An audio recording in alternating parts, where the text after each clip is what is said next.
So I got the new bike, and the best way to describe what it's like is... It's 106 miles to Chicago. We got a full tank of gas, half a pack of cigarettes. It's dark, and we're wearing sunglasses. Hit it.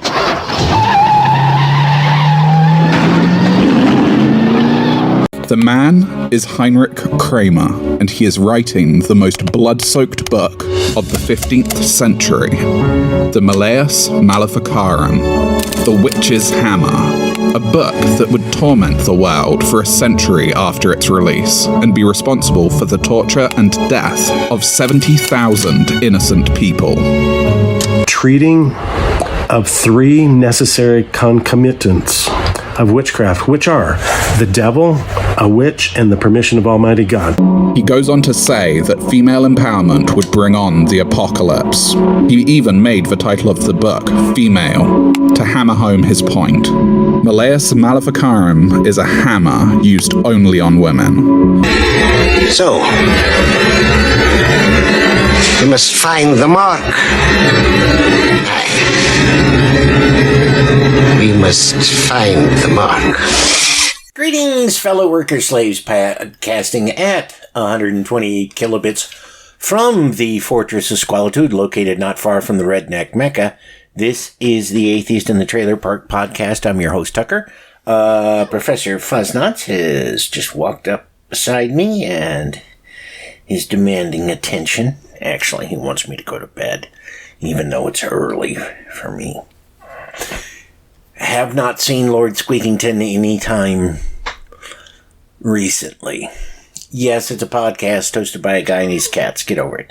And this is a Hexenhammer episode where Skullbeard and I read sections of the medieval witch hunting manual, Hexenhammer. Next episode will be a news episode. Now, the bike showing up last week was a bit of an adventure because it has a lithium battery. Amazon can only give you an approximate delivery date. They said that it would show up sometime between Wednesday and Sunday.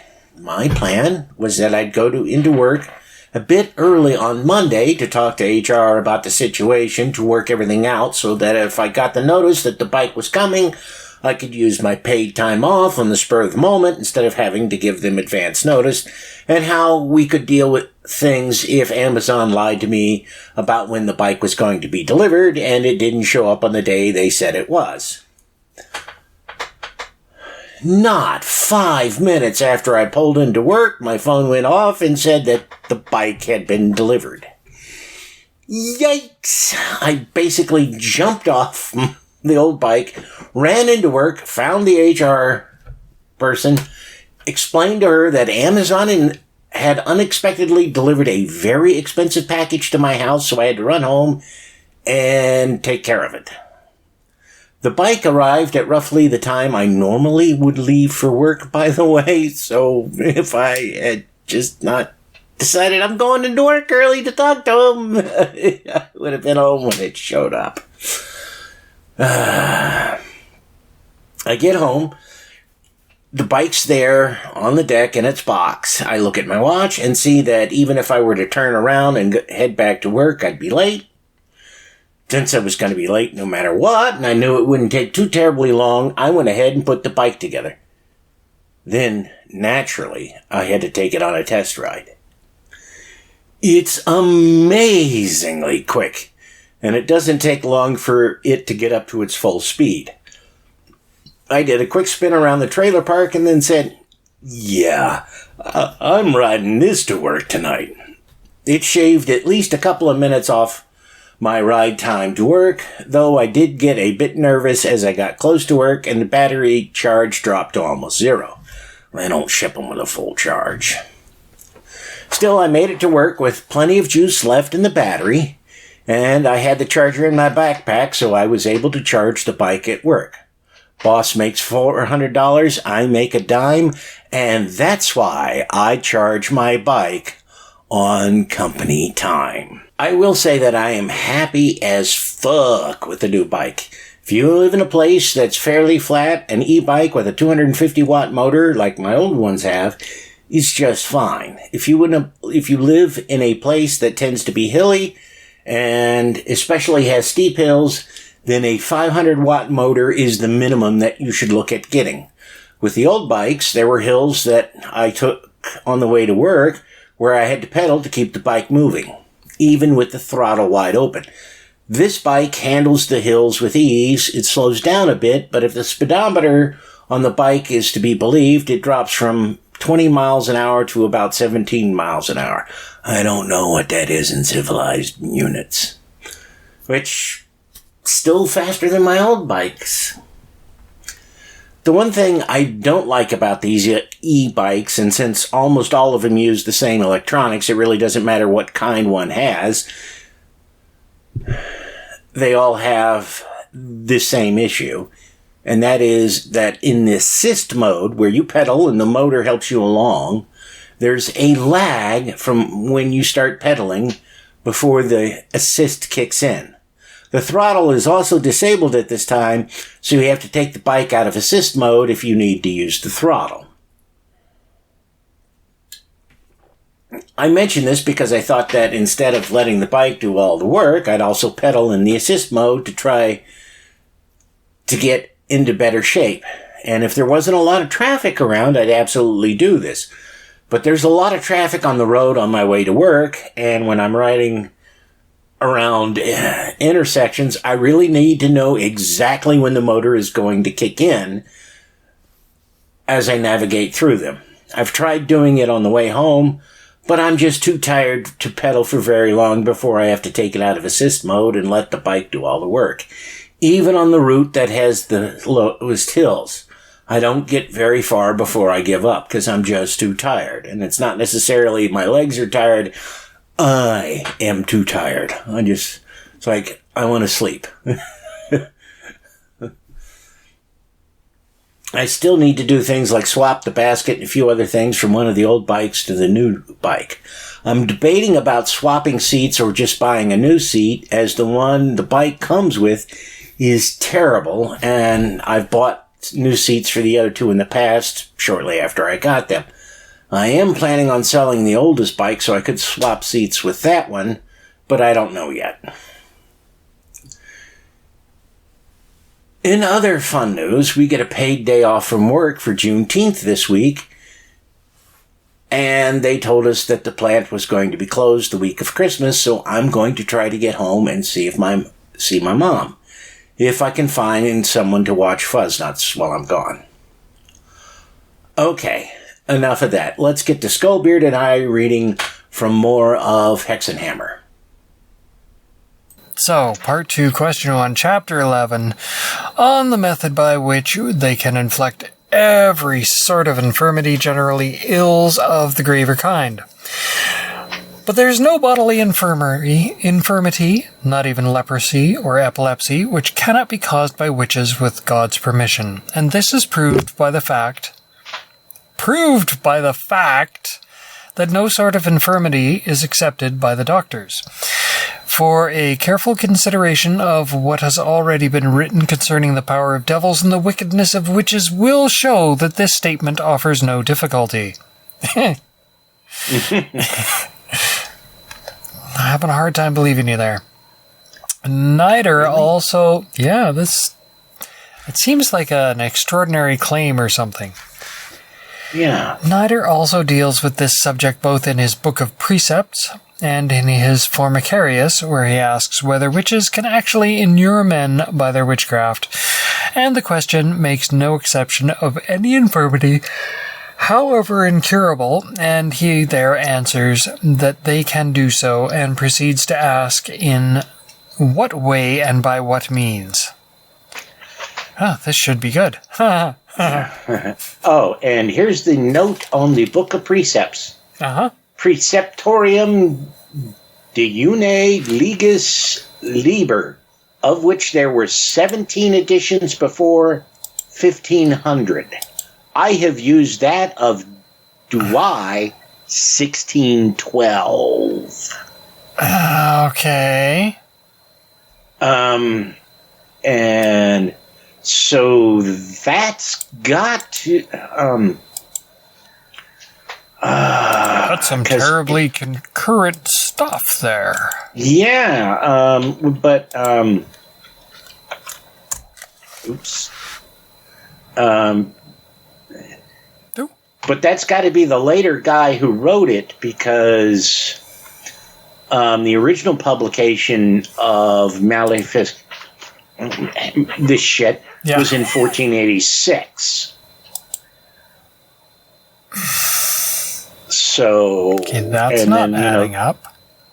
Yeah, and so then the other guy who added to it, he did so... Oh. No, that's got to be the guy who wrote that fucked up introduction that we read. Okay. Because that guy, he started adding to this book in 1519. So, yeah, that's got it. This has got to be that douchebag who wrote the introduction that we read, you know. Mm-hmm. Whatever.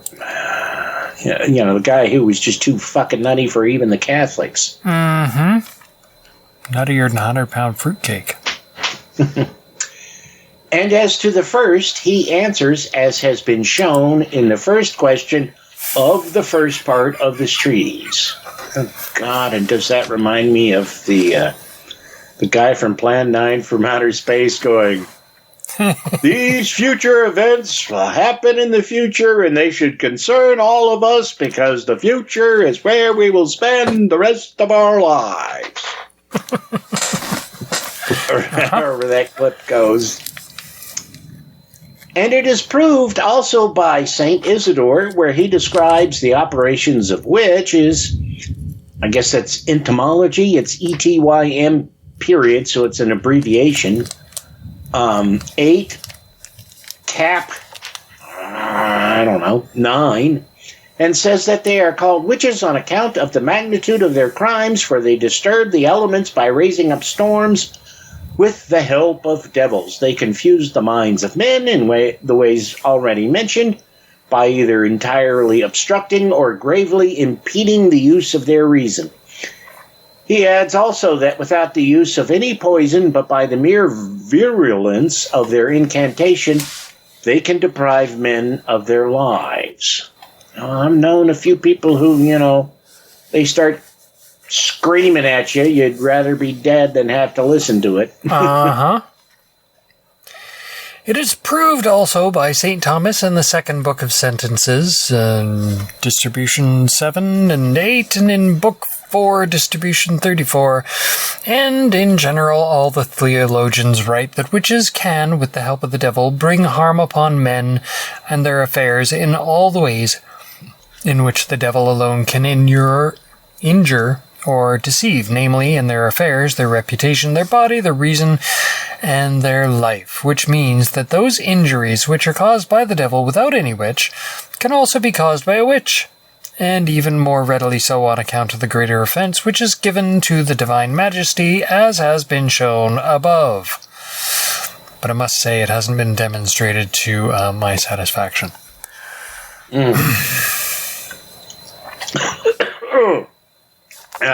Careful.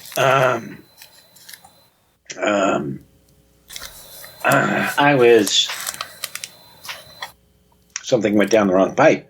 But I looked up the second book of Sentences. Uh-huh. To try and figure out what that dist means. Mm-hmm. And it could be a dispensation. I don't know. No?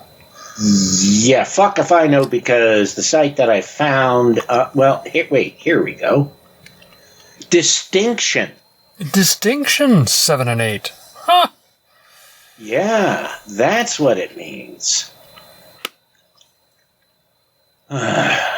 Maybe we'll remember that the next time we hit that. But I have my doubts. In Job 1 and 2 is found a clear case of the injury in temporal affairs. I don't remember there being anything involving time travel. in Job. Meh. Granted, it's been a while since I've read it, but the injury to reputation is shown in the history of the Blessed Jerome, that the devil transformed himself into the appearance of Saint Sylvanus, Bishop of Nazareth, a friend of Saint Jerome. And this devil approached a noblewoman by night in her bed. Sneaky devil. Cheeky devil. No pun intended, I'm sure. And began to first provoke and entice her with lewd words, and then invited her to perform the sinful act. Ooh. What would that sinful act be? I can think of a couple. Yeah, and when she called out, the devil in the form of the saintly bishop hid under the woman's bed, and being sought for and found there, he, in a licorice language, and that is not licorice as in the not like the candy. No. That is licorice as in lick. Declared lyingly that he was the Bishop of Sylvanus. On the morrow, therefore, when the devil had disappeared, the holy man was scandalously defamed, but his good name was cleared when the devil confessed at the tomb of St. Jerome that he had done this in an assumed body. Okay. That's a hell of an alibi, let me tell you. I mean, let's... The devil made me do it. No, the devil did it in my place. Assuming this even ever happened... I mean, you got to wonder, okay, why would the devil confess this at the tomb of St. Jerome? Yeah, it's just fucking with you. But, given the Catholic Church's reputation for, priests who kind of aren't really big on that whole celibacy thing, I'm thinking probably. It's seeming like a kind of a bullshit story. Yeah. Cool. I could assume that, I think probably the dude tried to do it, and then when he got caught, because she was like, no, he came up with the thing. It wasn't me. It was the devil in my form. Yeah. It's the devil in disguise. Yeah. Yeah, it sounds like bullshit. The injury to the body is shown in the case of the blessed Job, who was stricken by the devil with terrible sores, which are explained as a form of leprosy. And Sigisbert and Vincent of Beauvais, Special History 2537, both tell that in the time of the Emperor Louis II... Is it Louis II? Yeah, I think that's Louis II. In the Diocese of Mainz, a certain devil began to throw stones and to beat at the houses as if with a hammer. And then, by public statements and secret insinuations, he spread discord and troubled the minds of many. Then he excited the anger of all against one man whose lodging, where he was resting, he set on fire and said that they were all suffering for his sins. So at last the man had to find his lodging in the fields. And when the priests were saying a litany of this account, the devil stoned many of the people with stones till he hurt them to bleeding, and sometimes he would desist, and sometimes rage, and this continued for 3 years until all the houses there were burned down. I'm a bit skeptical of this story too. Yeah. Well, that Louis II, and I don't know if it is Louis or Louis or something else, was the king of Italy and emperor of the Carolingian Empire from 844 until 875 when he died. All right. So, I mean, dude who wrote this book is reaching back at least as far, if not farther, because I'm not going to do the math, as we are in reading this text. Yeah. Wow. exampled of the injury to the use of reason and of the tormenting of the interperceptions are seen in those possessed and frenzied men of whom the Gospels tell. And as for death, and that they deprive some of their lives, it is proved in Tobias 6. I've never heard of Tobias, and there's no link to the text, so who the fuck knows. In the case of the 7 husbands, yes, we know this one. In the case of the 7 husbands of the Virgin Sarah. We read this in some of the Apocrypha shit. Was that in Maccabees? It might be.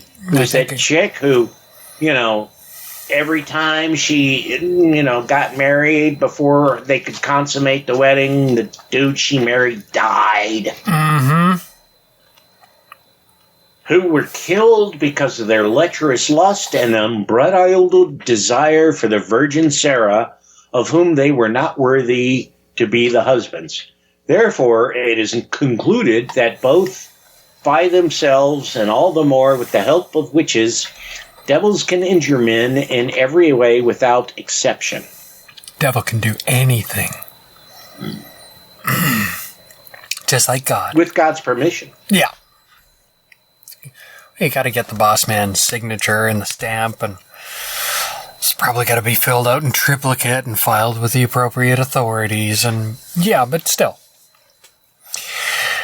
But if it is asked whether injuries of this sort are to be ascribed rather to devils than to witches, it is answered that when the devils cause injuries by their own direct action, then they are principally to be ascribed to them. But when they work through the agency of witches for the disparagement and offending of God and the perdition of souls, knowing that by this means God is made more angry.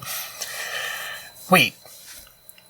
You need God's permission, but when you do it, and you do it through witches, then God's a little pissy about it. Why the fuck does he give permission in the first place if it's just going to piss him off? I don't know. Knowing that by this means God is made more angry and allows them greater power of doing evil, and because they do indeed perpetuate countless witchcrafts which the devil would not be allowed to bring upon men if he wished to injure men alone by himself, but are permitted in the just and hidden purpose of God, through the agency of witches, on account of their perfidy and the abjuration of the Catholic faith. Therefore, such injuries are justly ascribed to witches secondarily, however much the devil may be the principal actor. But the guy at the top is not taking accountability for his actions. The boss man is the fucking problem here. And I just Googled to see which episode, and it was when this was before you joined. Okay. It was back in 2016. Like episode 125 and episode 127, and it wasn't Tobias, it was Tobit. Oh, all right. And the late, great heretic woman helped me read this, and she suggested one of the titles, which was for 127, Tobit's Random Road Dog. Because there was something... And, dude was walking, and there was this dog, and he's like, yeah, I'll follow that dog, or whatever. He decided the dog was God. I don't remember now. It's been 8 years. Mm-hmm. So, it's a little fuzzy. Yeah. But, anyways, if anybody wants to go back and dig through all that shit. Be my guest. But if it is asked whether injuries of this sort are to be ascribed rather to devils than to witches, Hey, I read that it is one. I read that one. You start with, therefore, when the woman dips a twig in water. Oh, no. God damn it. I'll have to fix this in post. We're doing it live! Therefore, when a woman dips a twig in water and sprinkles the water in the air to make it rain, oh, is that how it's done? Mm-hmm. Although she does not herself cause the rain and could not be blamed on that account, yet because she has entered into a pact with the devil by which she can do this as a witch, although it is the devil who causes the rain, she herself nevertheless deservedly bears the blame, because she is an infidel and does the devil's work, surrendering herself to his service. Uh-huh.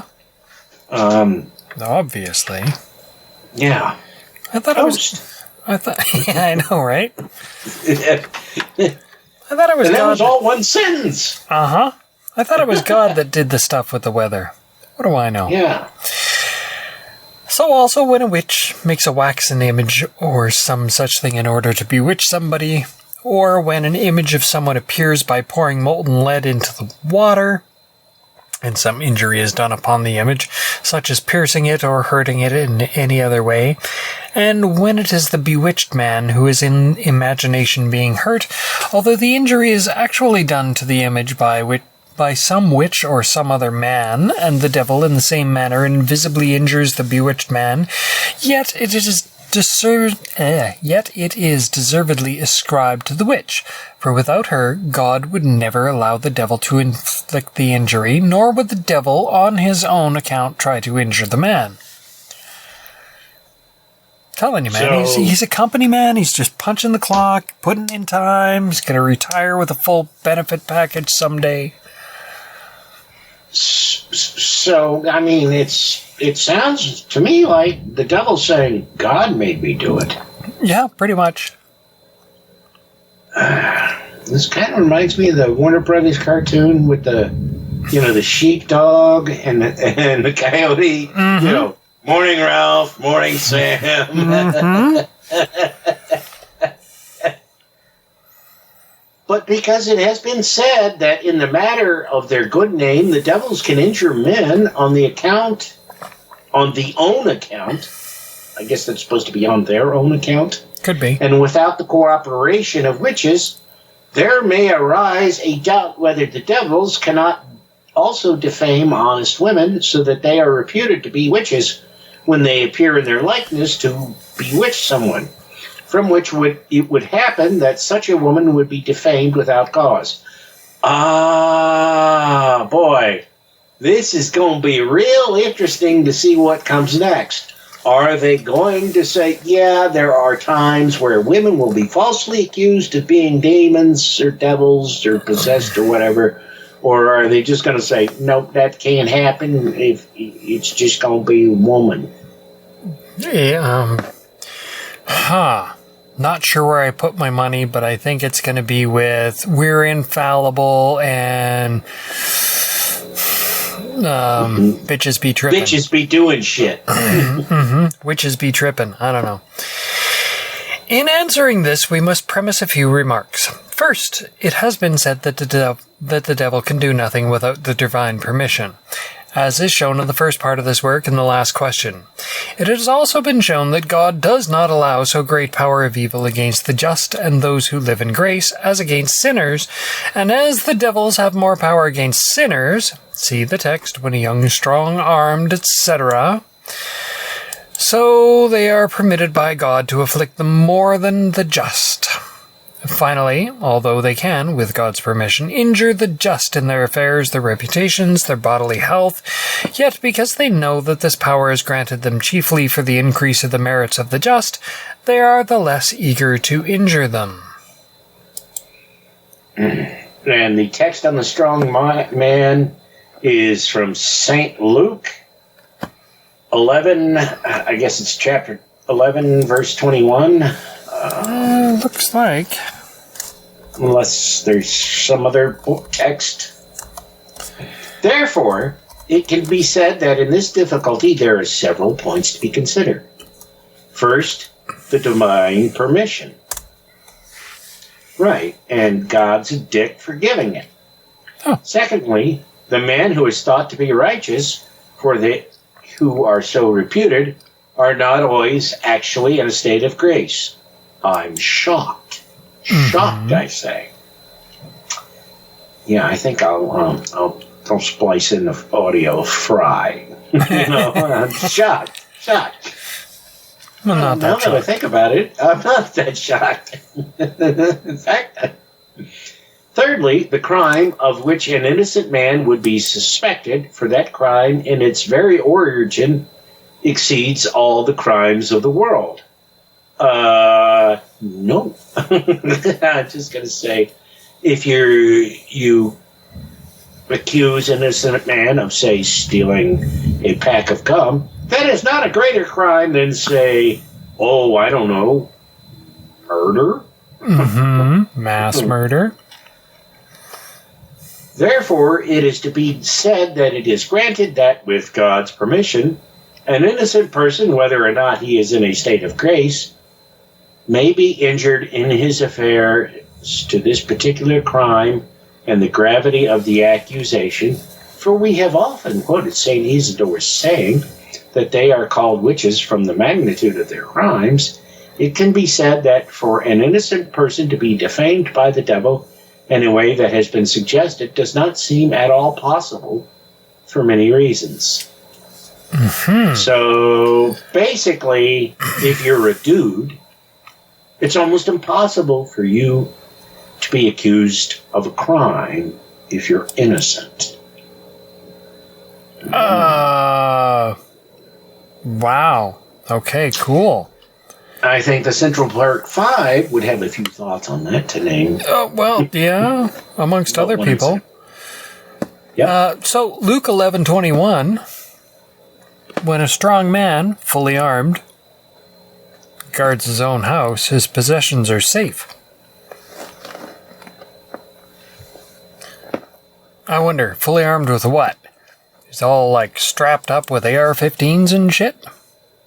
Well, yeah, that's the Jesus gun. Actually, I thought he would have a DeWalt nail gun, but whatever. Oh.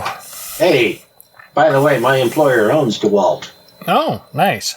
I have some DeWalt tools and toolboxes and tool sets and stuff.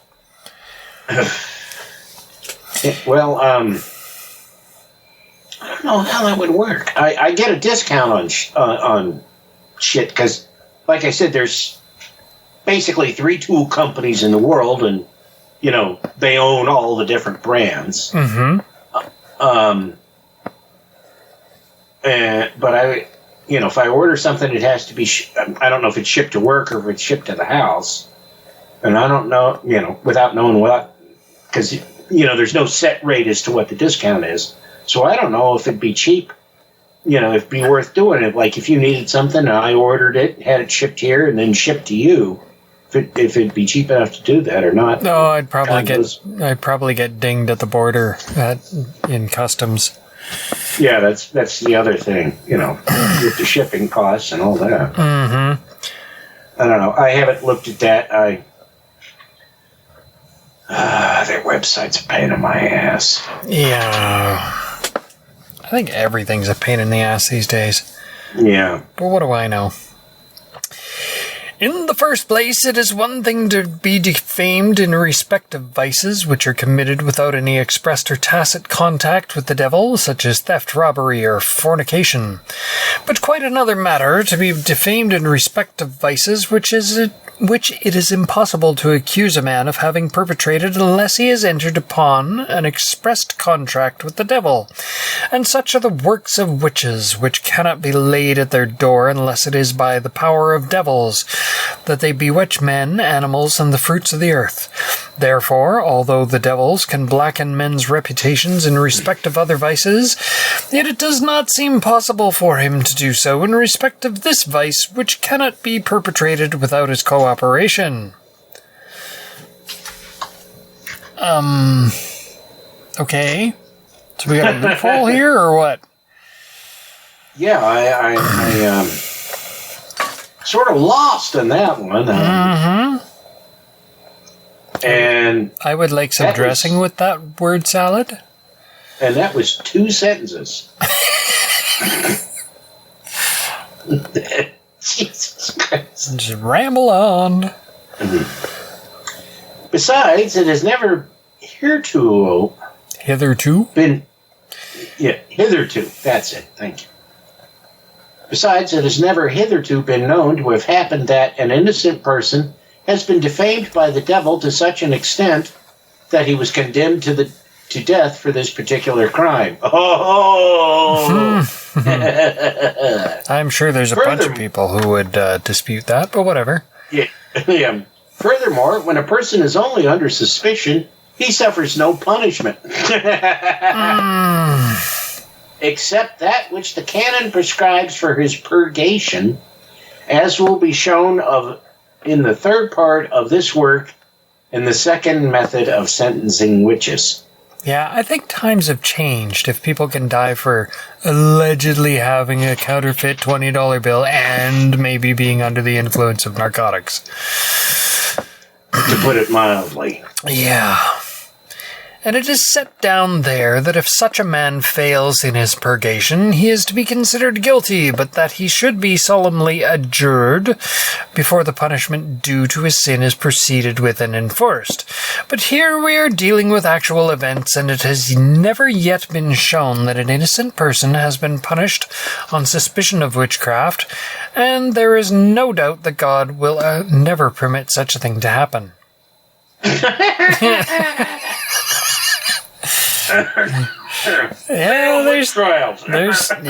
setting up a series of loopholes through which they can railroad anybody.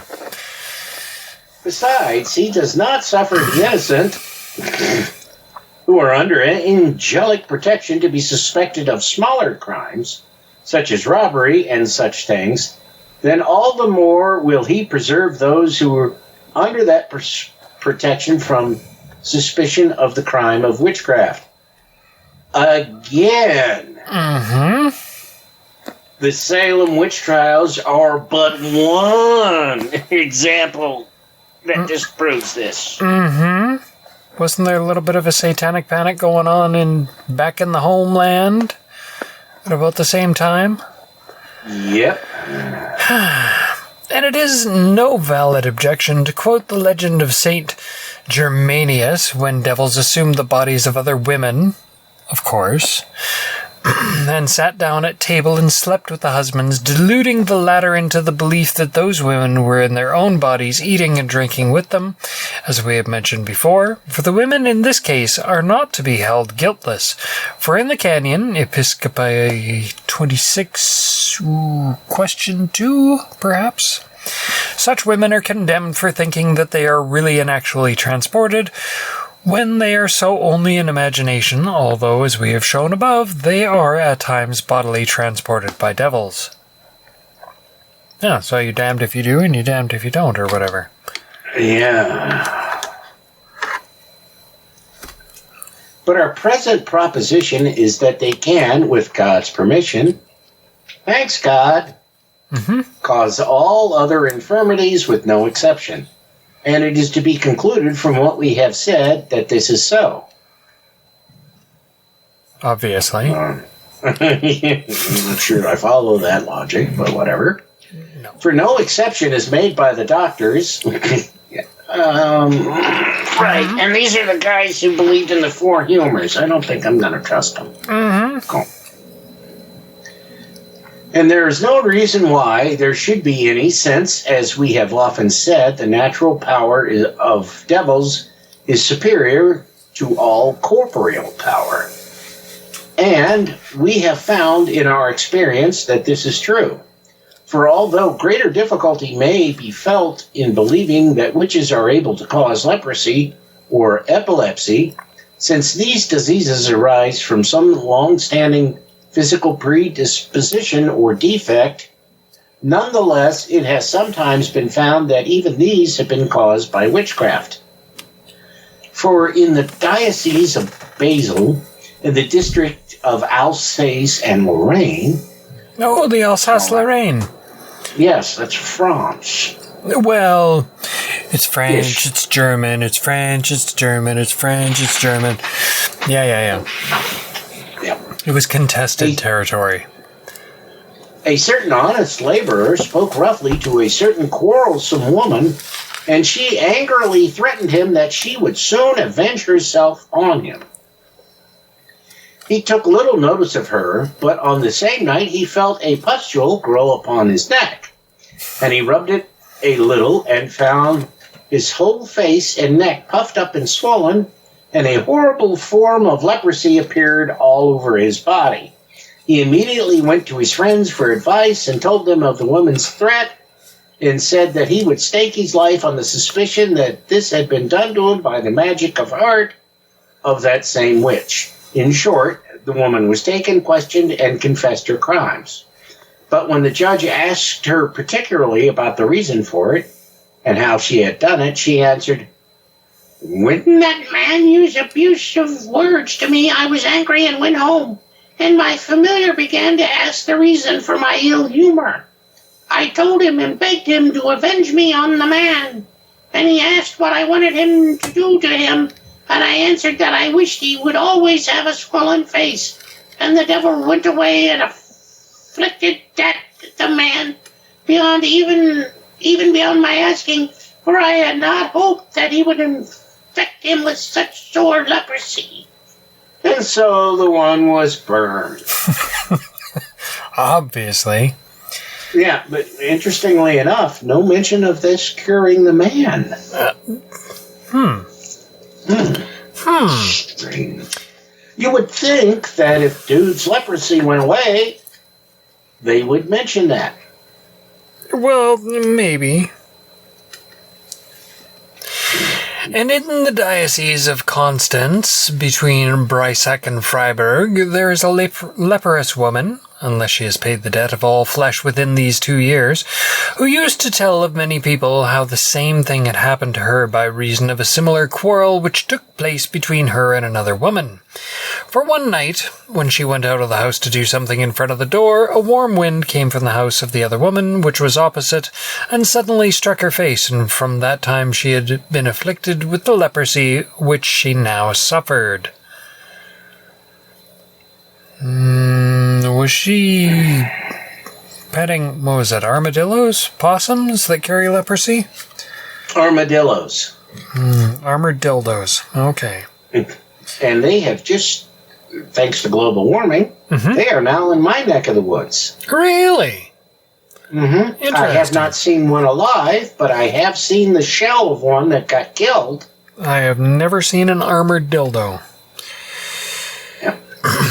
And lastly, in the same diocese, in the territory of the Black Forest, we got some good ham. A witch was being lifted by a gowler, whatever that is. Jailer. All right. Fucking English. Onto the pile of wood prepared for her burning, and she said, "I will repay you," and blew into his face. And he was at once afflicted with a horrible leprosy all over his body and did not survive many days. For the sake of brevity, the fearful crimes of this witch and many more instances could be recounted or omitted. Oh, now it gets brief. For we have often found that certain people have been visited with epilepsy or the falling sickness by means of eggs which have been buried with dead bodies, especially the dead bodies of witches, together with other ceremonies of which we cannot speak, particularly when these eggs have been given to a person either in food or drink. Again, notice there's no mention that the dude's leprosy was cured by torching the woman. Yeah, nope. Maybe it's a forever curse. I don't know. Yeah. Are we moving on to part 2, question 1, chapter 12? Yeah. of the way how in particular they afflict men with other like infirmities. But who can reckon the number of infirmities with which they have inflicted upon men, such as blindness, the sharpest pains, and contortions of the body? Yet we shall set down a few examples which we have seen with our eyes, or have been related to one of us inquisitors.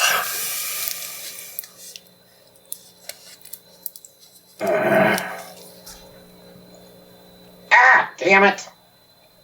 Yeah. Well, I had that stupid pop-up, and I clicked on it to close it, and instead it took me to the bottom of the page. Now so I had to scroll back up. Oh, dear God. Uh-huh. God won't save you. It's by his permission that this is being done to you. This is a long paragraph.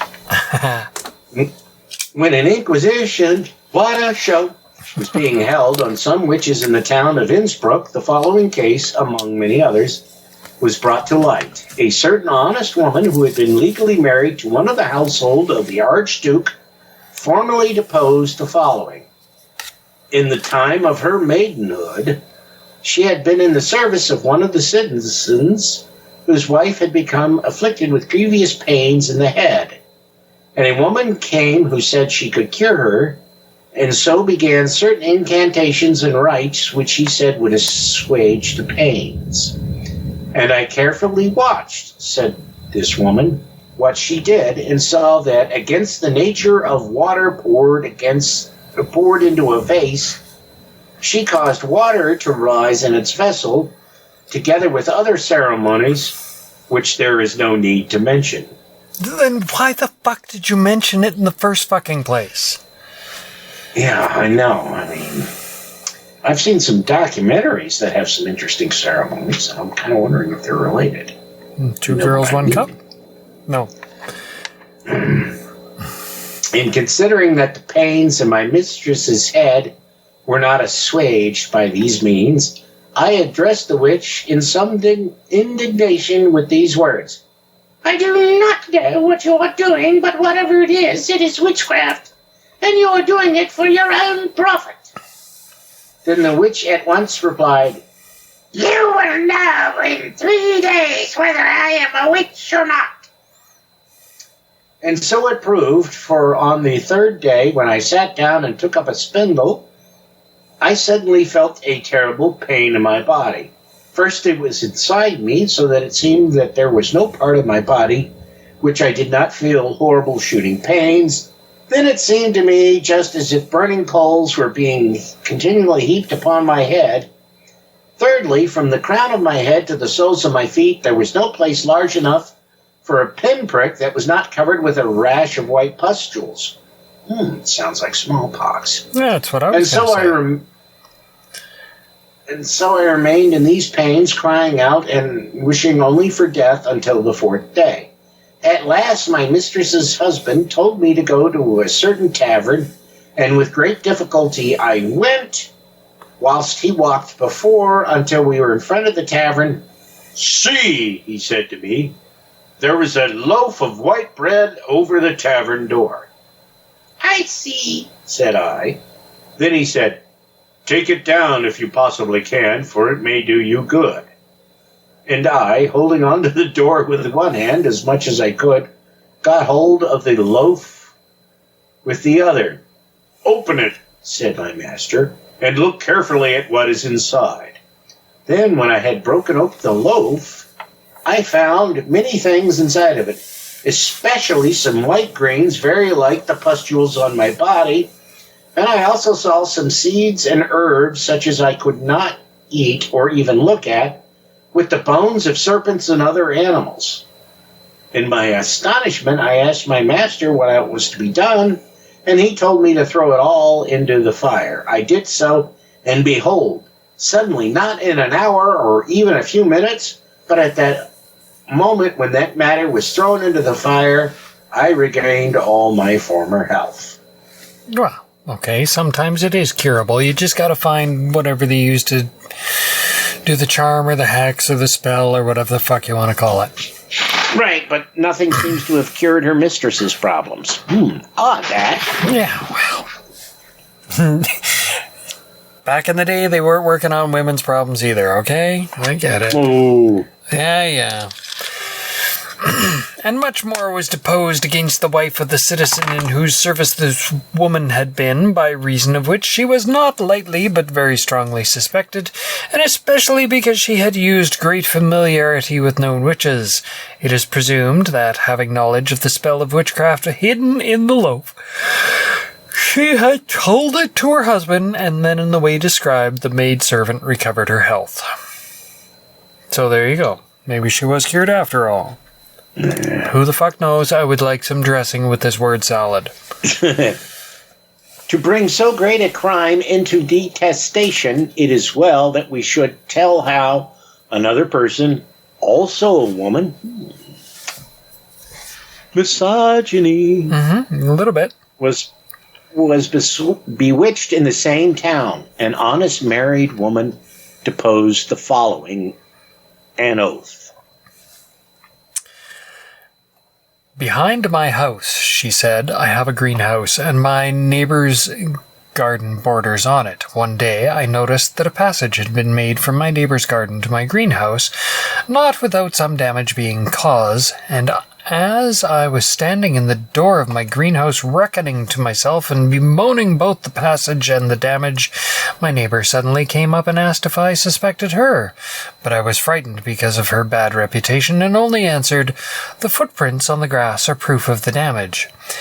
Then she was indignant because I had not, as she hoped, accused her with the actionable words, and went away murmuring, and though I could hear her words, I could not understand them. After a few days, I became very ill with pains in the stomach and the sharpest twinges shooting from my left side to my right, and conversely, as if two swords or knives were thrust through my breast, whence day and night I disturbed all the neighbors with my cries.